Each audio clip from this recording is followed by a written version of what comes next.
Know a piece of copy is good before I put it out in front of my audience?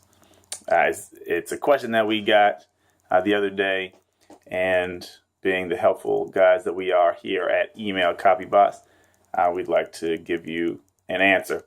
Let me start with an anecdote, and I'm going to not be specifically correct or accurate about this, but I heard Jay Abraham giving a talk. It was a recording. It was a long time ago. And somebody asked, what's your opinion about this thing, whatever it was? I don't remember what the guy said. I remember approximately what Jay said. Jay said, I don't have opinions. I have test results. I have case studies.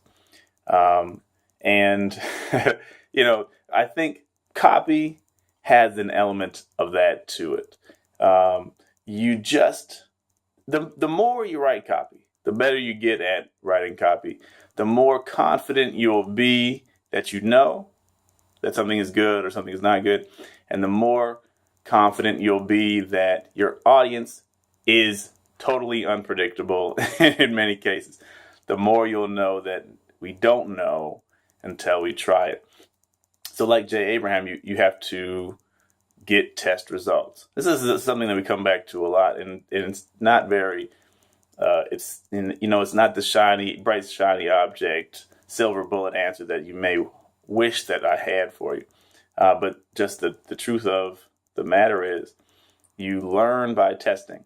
And as you test, as you find out what your audience responds to, then you begin to know something.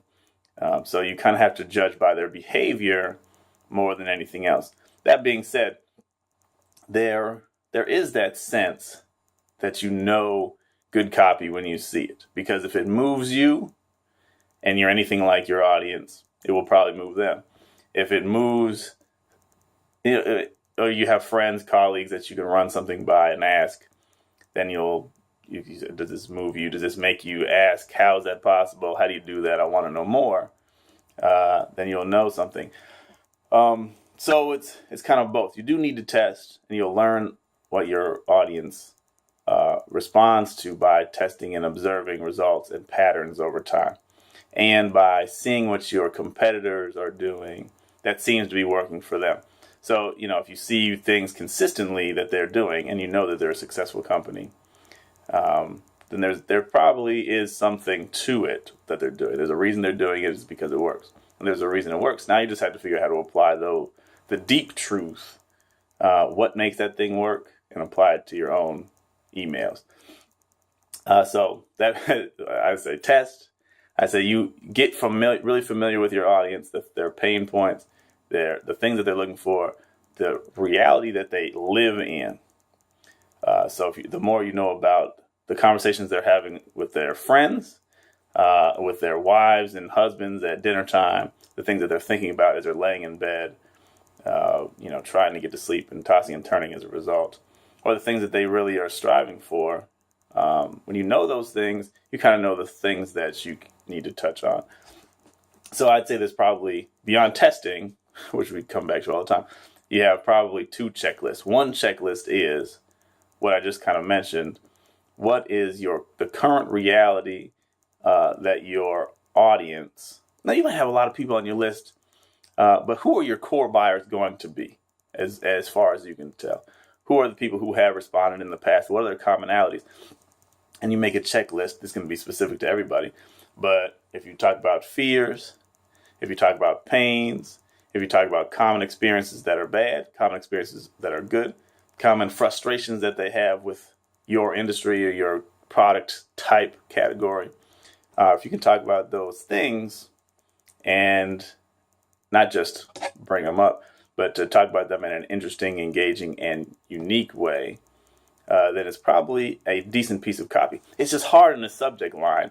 You only have 100, or you have 50 characters, probably, that you are pretty sure that will be seen, that you have to communicate that. So we did a video about writing subject lines, good subject lines, yesterday, and you may want to refer back to that. But your first checklist is understanding the current reality of your core buyer, your target audience, the people who should be buying from you, the people who will benefit from you, and the reality that they want to reach.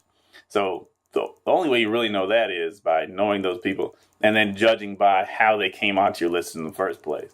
You probably know something about what they want by how they got on your list. They responded to a particular offer.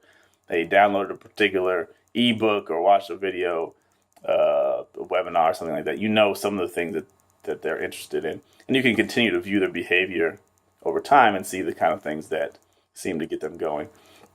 And again, you can probably spy on your competitors or ask your peers if they're in your space, if they have scientific knowledge of those things as they've been testing on their own.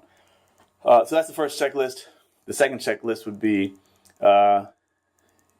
let's talk about, well, we can talk about emails in general. Subject lines, we said yesterday, I'll just mention them quickly. Doing something that's very specific, something that's very curiosity invoking, mysterious or controversial, and something that makes them say, how is that possible? Or I didn't know that. Third thing being personal sounding, sounds like you're talking to me one-on-one or you're telling me something about yourself and probably is implying that there's a story there.